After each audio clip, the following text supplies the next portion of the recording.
Thank you all for tuning in to Breathing is Highly Dangerous. We are given our first breath, working toward and hoping for the next, all the while fearing our last. Welcome to the show. No. The event. A little bit more grand. The movement. That's better, I like that.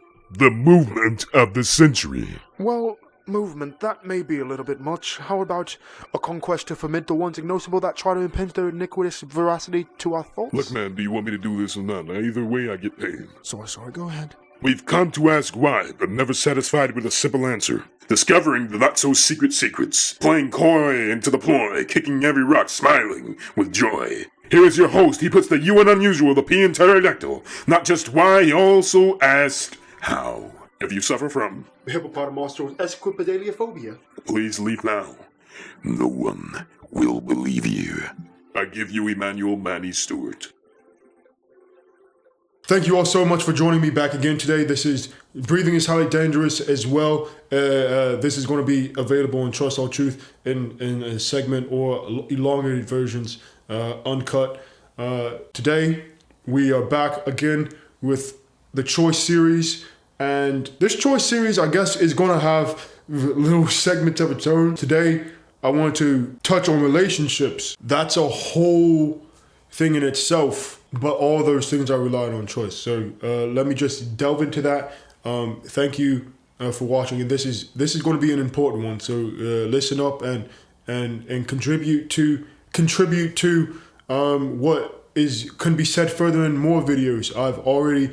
This is going to be a very big thing, and I want as many minds as possible in on this, because I'm only so much. I can only put out so much stuff, and I want to share. I want everyone to get as much information as possible, as much experiences as possible, as much exposure to something that you want to learn as possible. All right, so without further ado, let's get into this subject at hand, relationships. So relationships, intrinsically, it involves yourself, or it involves one thing and another thing. So within a relationship, there's always multiple things involved, right? When you have a relationship with yourself, that's going to be something in terms of what your mind and your actions do with each other, or what your biology does with your it would be described something differently, but that's it. It's your mind and your body. It's your thoughts into action. That's the relationship, the correlation that's there. Relationships always involve more than one thing. That being said, as I've spoke about in other videos, and I've spoke about consent in other videos, and that's something I can address more in depth in another video, which will not be today, but understand that's addressed. A forced relationship is still a relationship. It's just not a consensual one, right? So someone can make you be part of a relationship that you did not consent to. So that is possible. It's still a relationship, and that's still the degree of the type of relationship is going to be different, but it is still a relationship. That's just put that out there so we can go about addressing what most relationships look like. Because a relationship is everything yourself interacting with anything else in the universe is a relationship. And usually we choose these relationships. 99% of the time, we choose the relationships that we have, that we maintain, and that we remove ourselves from. We make those choices 99% of the time. And that's being conservative. I'd like to touch on it.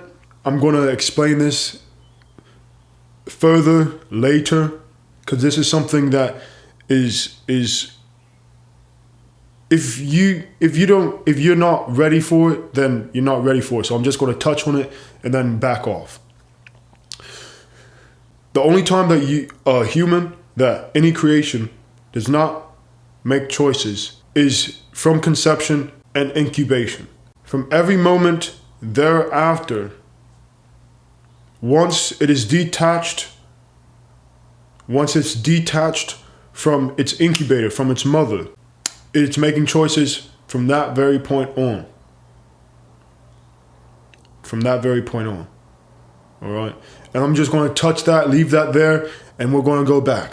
We're going to delve into what I feel is important for us as adults now. So that was important just to state. That is a statement that you're going to have to ponder on and just let it happen. All right? So that's a consideration of all things in life. Let's talk about personal relationships, right? So interpersonal relationships and the common state, an intimate relationship that leads to sexual relationships or otherwise, right? Whether that be emotional intimacy or sexual intimacy or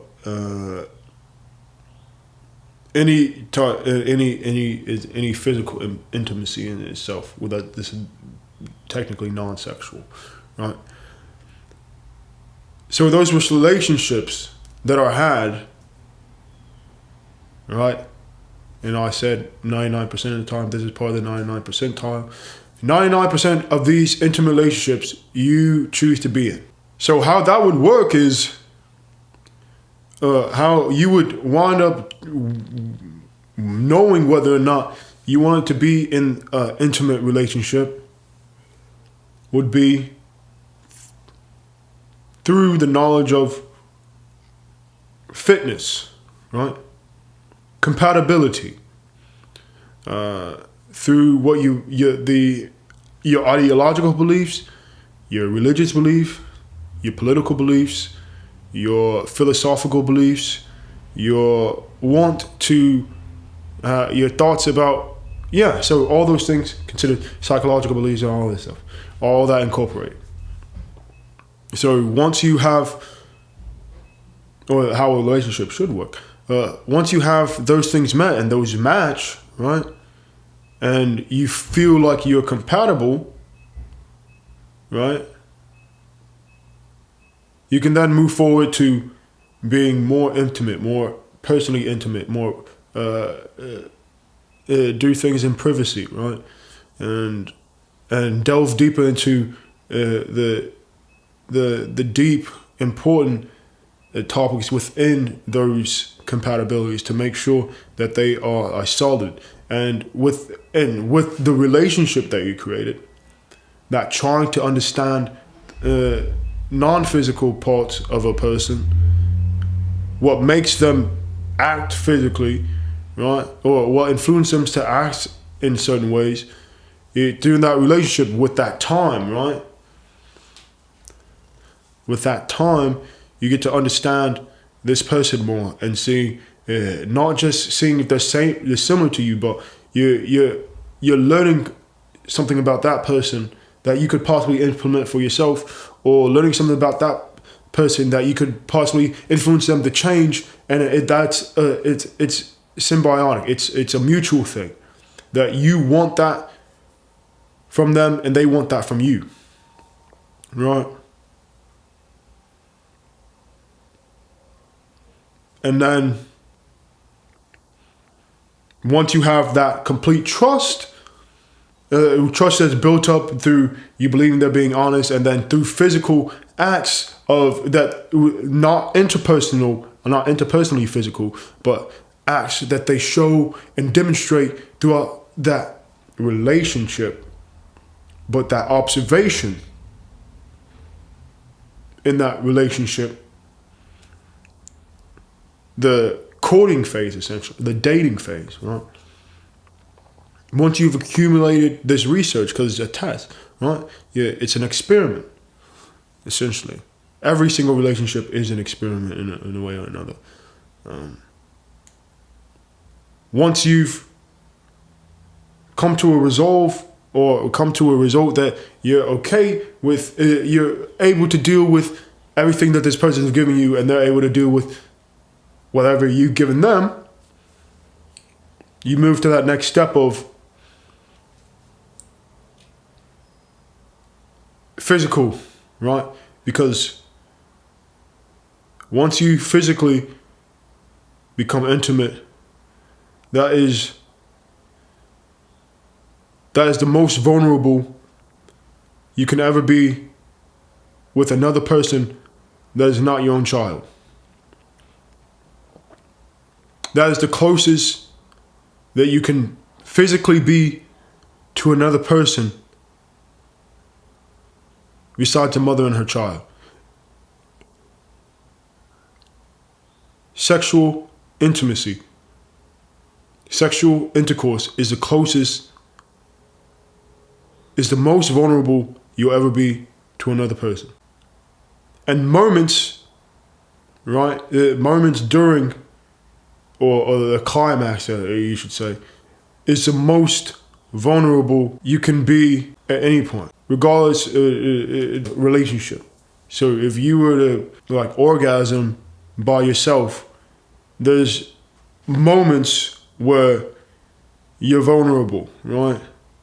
Because I don't know if this is an experience for everyone, but there's moments of paralysis, which is that gets into further stuff. So there's more analysis you would have to do in order to understand that, and you can do your research, but that's just information that can be shared at a later time when it's more important. But for relationships, once you get to that physically intimate relationship, there's no turning back. There are certain results that happen because of physical intimacy.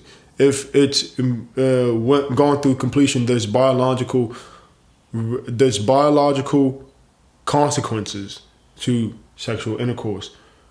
So, are you okay? Is this a person that you're willing to accept those things and accept those terms, those biological consequences for being sexually intimate with this person, and you feel you well known enough that they're going to only get better, the relationship will only grow closer together because of these already established beliefs that you're okay with and you agree with, right? So those are the choice in the matter of that. And usually that's not the case. That's it's quite simple. It's quite linear, that line of thinking of, oh yes, this is how relationships should work, right? The most efficient way a relationship should work is right? And commonly, the relationships don't work like that. So I think people are trying to get back into that, but I think the majority of society is much too far gone, and it doesn't look like there's a lot of turning back because of the emotional aspect, right? And the respect aspect of and requirements and expectations within a relationship that you may have for your partner, but you don't hold yourself to the same standard. Or you may hold for yourself, but then you settle on your partner not having that. There's a lot of settling. There's a lot of unnecessarily long, right, intimate relationships.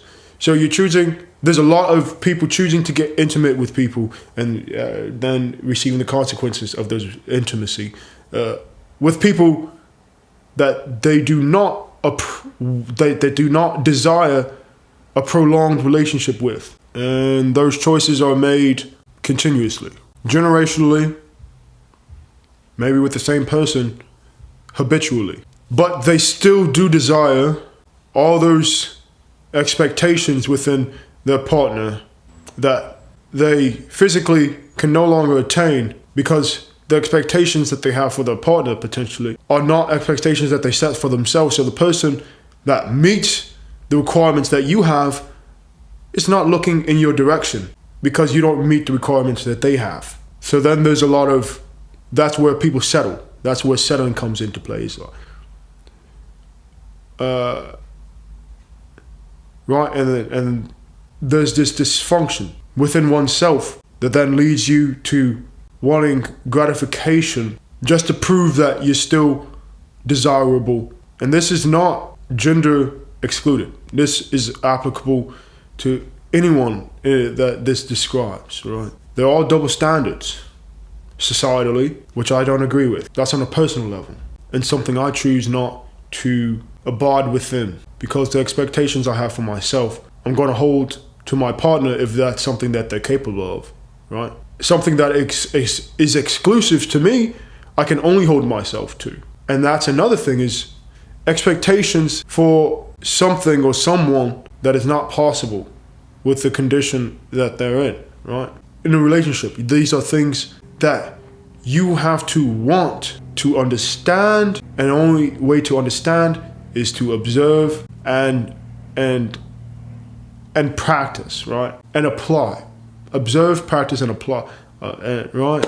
And test continuously, right? So I don't have a problem with, personally, I'll go into a personal sort of thing. I won't get in depth into it as much as I will in the future, but this is something I can say.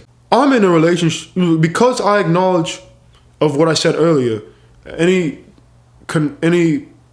interaction with anything in this universe is relationship.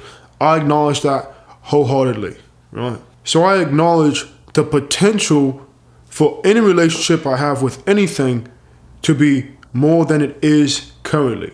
So with that understanding, with that observation, and when I was younger, it wasn't with the intent that I have now when I go into relationships, but it was still purposeful in understanding, right?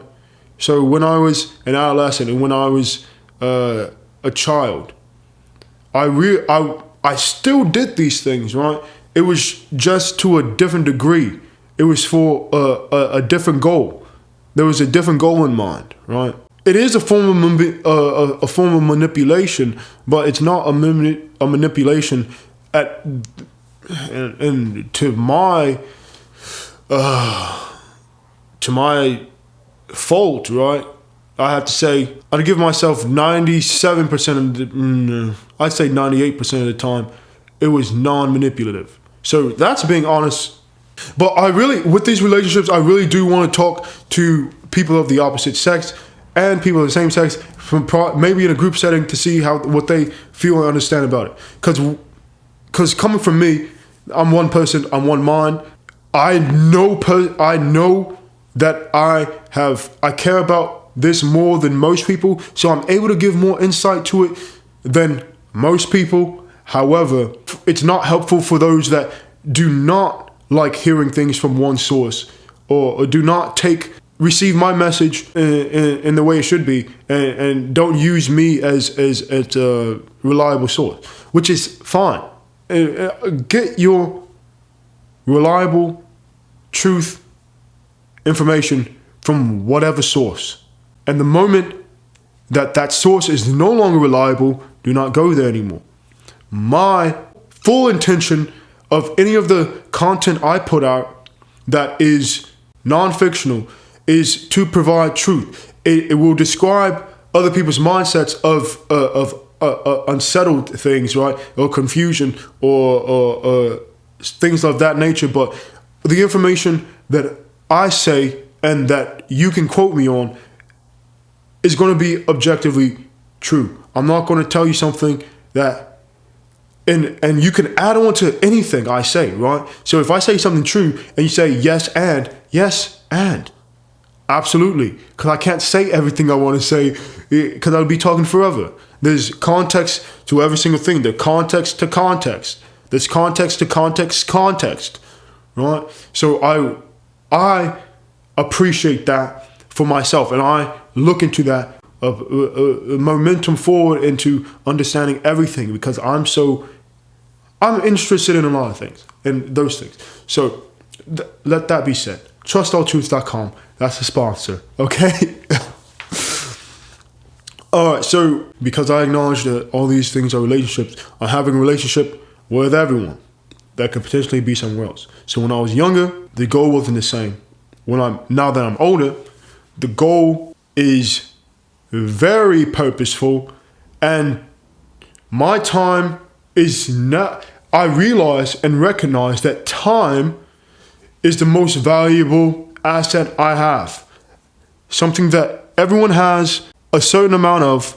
We don't know how much we have. We spend it every single moment we're alive, and we'll never get it back, right? So even if a time machine was created, you going back in time does not increase the amount of time you've been alive. You know what I mean? So there's a set finite. If you're living forever, then you're living forever. That's set finite, right? Okay, sorry. That's getting into other stuff. Back to relationships. That's what that shows that's a demonstration of choice in itself, right? And what you choose to acknowledge and what you don't. And you have to be intentional in what you choose. Relationships. See, any relationship that lasts, right, is going to be like, there's not going to be a wasted moment, right? A relationship that you end never has regret. It's not that you don't place regret inside a relationship, because you can personally place regret on things, right? Like saying, oh, I wish I never had done this, right? Or you then taking a personal step and saying, I regret nothing. Everything is for me to be here right now. I play into that sometimes. I used to play into that more, but I realized, like, yes, I can have regrets, right? I could have made a better decision. I'm not in emotional turmoil currently because the regrets I have don't affect my life as much as other people's, though, right? But if someone with that does not regret, right, does not regret doing something that's affecting their life so negatively currently, if they don't regret it, they're more likely to commit something that they regret again, right? Because to commit something that is going to harm them in the future, right? Like the consistency, redundancy of failing relationships. You keep getting the same thing, right? Because you're not placing the correct amount of attention to the things that have led you wrong, right? That ended up badly for you. You're not focusing, you're not paying attention to that and removing that from everything that you do further. So if someone says they have no regrets, see how they change. Right? Because that could be just a word, right? Some people could say, I have no regrets, and have regrets, and they're willing to change, which is fine. You're just saying something. Whether or not that's honest to everyone else, it doesn't matter, because the actions mean more than words, but the words will influence how other people act towards you. So if you're okay with people seeing you as a certain way, even because of your words, and then you demonstrate a different action, that's just going to mean you're a flip-flopper. But I mean, that would be a good type of hypocrisy, right? Where you say, but that's like acting. So those things get into relationships. Like, how do you trust someone? I'm going to clip in a little bit I did prior. I'm going to clip that in there. It's about relationships and how to trust some people. So we'll click on that. We'll clip that in. And then we'll finish this out. I was filming out here, and I'm now in a hailstorm.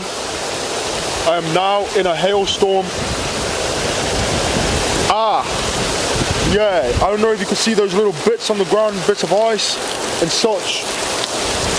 I literally came out here to finish up my video, maybe play a little bit of guitar or something like that.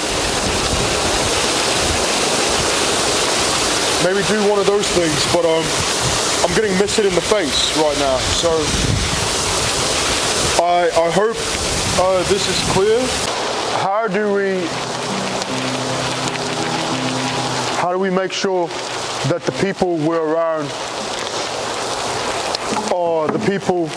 are trustworthy? How do we determine trustworthiness in a person? So think of it like this. Every person in your life was once a stranger. Even from the point of birth, your mother was a stranger until you knew her, right? Until you heard her voice, until you saw her. Like, depending on how you communicate with people,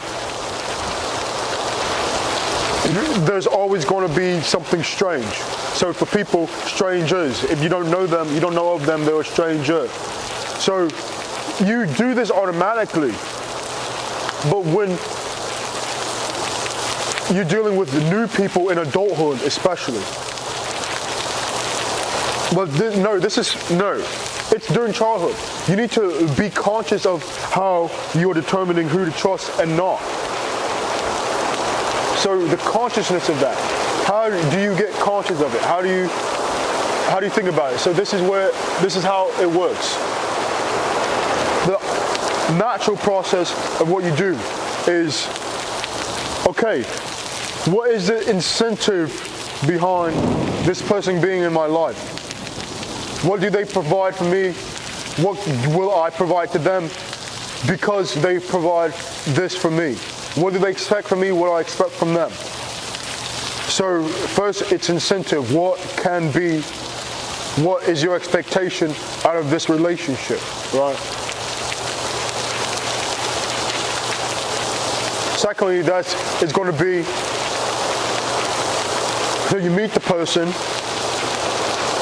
you chat them up, you got these things similar. This is for every type of relationship. Friendship. Well, every type of non-familiar, non-relationship, but you can form this relationship with familiar members, and you can do it at a higher rate because there's not that there necessarily, well, there should be, but not that there always is a more standardized trust for family, right? That's not all the time the best, because family hurts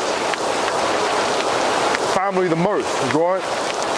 So if someone would have hurt you, it would be most likely be a family member rather than a stranger. So when you're going outside of family, but consider it inside as well, how do you form these relationships and make sure that this is a healthy relationship for you? Like I said, incentive. What do you get out of it? Then, when you meet that person, you start analyzing. It's like, okay, so now I'm observing. You observe their behavior. And keep in mind, they're going to be doing this with you as well. And if you're easily manipulated, they don't have to work so hard, right? Because your emotions are all out there. So if you're communicating with someone that is trying to cause harm to you, usually they gotta be a little bit smarter than you are, right? Or they take an opportunity and exploit a weakness that you have, right? So keep that in mind. Know your weakness. Know what your weaknesses are and cover them, just in case, right? No matter who it is, no matter what type of relationship. And strengthen them, so those things are no longer weak. You got to observe. Observe their behavior with other people. Observe their behavior when they don't think you're around. Observe their behavior with you, right? And the effects that the little communication that you do have has on you, that will keep determining whether or not it's worth it. The incentive, the thing that you want in the end. Is it worth having to deal with what they're presenting you with right now and having them progress through that, or and vice versa, right? So in that observation, in that relationship, you have to then open yourself up to your non-vulnerable the things that are vulnerable, but you have strength in, and that are not things that can be exploited. So it's a vulnerability if you were not skilled enough to defend yourself, right? So you gotta let them in. As much as they do, I would say do for them. If that's the type of relationship you're trying to have with them, it's a give and take. So you open yourself up to opportunity, and let them show you things, and you show them things, and show them how you act, and see how they act with how you act, right? And then if there's a reaction that you don't like and don't want and can't tolerate, withdraw immediately. Withdraw from the relationship. Withdraw from the amount of vulnerability that you gave this person. If they're attacking it and they're using it and it's harming you, withdraw. Withdraw. And people will say, oh, like, people are too sensitive about other people and how they feel about your feelings, right? Ultimately, it's you making decisions. So if you're being harmed by something that someone's doing, and you're considering how they'll feel if you don't better yourself and make yourself better, then that person doesn't care for you, meaning, and that's indicative of their care for you, meaning they don't care for you. So if that would be an issue to be involved in, to begin with, then you shouldn't involve yourself with that person in the current state that they're in, that you see that as a result.